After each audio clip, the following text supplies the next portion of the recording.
మహారాష్ట్రలో దారుణం చోటు చేసుకుంది. ఓ లేడీ డాక్టర్ ఎస్ఐ లైంగిక వేధింపులను తట్టుకోలేక ప్రాణాలు తీసుకుంది.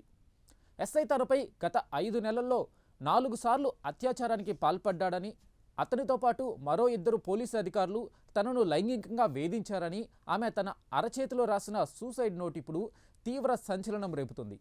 మహారాష్ట్ర పోలీసు డిపార్ట్మెంట్ను షేక్ చేస్తుంది. ఈ ఘటన మహారాష్ట్ర రాజకీయాల్లో దుమారం సృష్టించింది. మహారాష్ట్ర సీఎం ఫడ్నవీస్ ఆదేశాలతో ఆరోపణలను ఎదుర్కొంటున్న పోలీసు అధికారిని తక్షణమే సస్పెండ్ చేయడం జరిగింది. మరోవైపు రక్షకులే భక్షకుల్లా మారి మహిళను వేధిస్తే న్యాయం ఎలా దొరుకుతుందని అపోజిషన్ పార్టీలు ఫైర్ అవుతున్నాయి. ప్రస్తుతం లేడీ డాక్టర్ ఆత్మహత్య వ్యవహారం మహారాష్ట్రలో తీవ్ర కలకలాన్ని రేపుతుంది. ఇక వివరాల్లోకి వెళితే మహారాష్ట్రలోని సతారా జిల్లా ఫల్టన్ తహసీల్లోని ప్రభుత్వ ఆసుపత్రిలో పనిచేస్తున్న ఓ మహిళా డాక్టర్ ఫల్టన్ పట్టణంలోని ఓ హోటల్ గదిలో ఉరివేసుకుని ఆత్మహత్యకు పాల్పడింది. మృతురాలి అరచేతిపై రాసి ఉన్న సూసైడ్ నోట్లో 2 పోలీసు అధికారులపై సంచలన ఆరోపణలు చేసింది. బీడ్ జిల్లాకు చెందిన ఈ డాక్టర్ తనను సబ్ ఇన్స్పెక్టర్ గోపాల్ బాదానే అత్యాచారం, లైంగిక వేధింపులకు గురిచేశారని, మరో పోలీసు సిబ్బంది ప్రశాంత్ బాంకర్ మానసికంగా వేధించారని పేర్కొంది.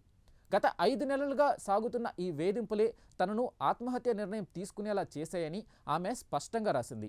ఈ ఆరోపణల నేపథ్యంలో పోలీసులు కేసు నమోదు చేసి దర్యాప్తు ప్రారంభించారు. ఈ దారుణ ఘటన రాష్ట్రంలో పోలీసుల అకృత్యాలపై తీవ్ర చర్చకు దారితీసింది. ఈ మహిళా డాక్టర్ను హోటల్ గదిలో ఉరివేసుకుని ఆత్మహత్య చేసుకున్న స్థితిలో గుర్తించిన పోలీసులు మృతదేహాన్ని పోస్టుమార్టం నిమిత్తం తరలించారు. ఆమె అరచేతిపై రాసిన సూసైడ్ నోట్లో ఉన్న ఆరోపణలపై దర్యాప్తు ప్రారంభించారు. మహిళా డాక్టర్ను వేధించడంతో పాటు అత్యాచారానికి పాల్పడినట్లు ఆరోపణలు ఎదుర్కొంటున్న పోలీసు అధికారులపై అన్ని కోణాల్లో లోతైన విచారణ జరుపుతున్నామని సతారా పోలీసులు తెలిపారు. ఇక ఆత్మహత్యకు ముందు కూడా ఈ లేడీ డాక్టర్ డిప్యూటీ ఎస్పీకి లేఖ రాసినట్లు సమాచారం. జూన్ 19వ తేదీన ఫల్టన్లో ఉన్న డిప్యూటీ ఎస్పీకి పంపిన ఆ లేఖలో ఫల్టన్ గ్రామీణ పోలీసు శాఖకు చెందిన 3 అధికారులు తనను వేధించినట్లు పేర్కొంది. బద్నేతో పాటు పాటిల్, లద్బుత్రే అనే అధికారుల పేర్లను కూడా ఆమె వెల్లడించింది.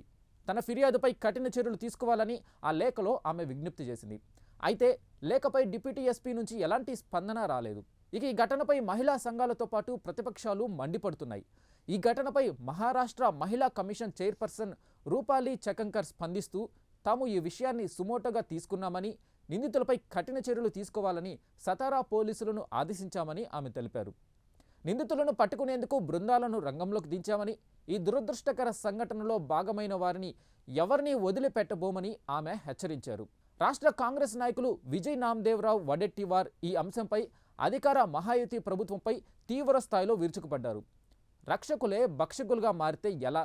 రక్షణ ఇవ్వాల్సిన పోలీసులు మహిళా డాక్టర్ను వేధించి ఈ చర్యకు పాల్పడేలా చేస్తే న్యాయం ఎలా జరుగుతుందని ఆయన ప్రశ్నించారు.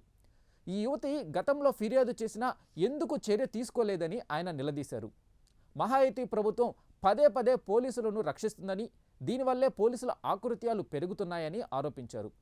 కేవలం విచారణకు ఆదేశించడం సరిపోదని, ఈ పోలీసు అధికారులను వెంటనే ఉద్యోగాల నుండి తొలగించాలని, లేదంటే వారు విచారణపై ఒత్తిడి తెచ్చే అవకాశం ఉందని ప్రతిపక్షాలు డిమాండ్ చేస్తున్నాయి.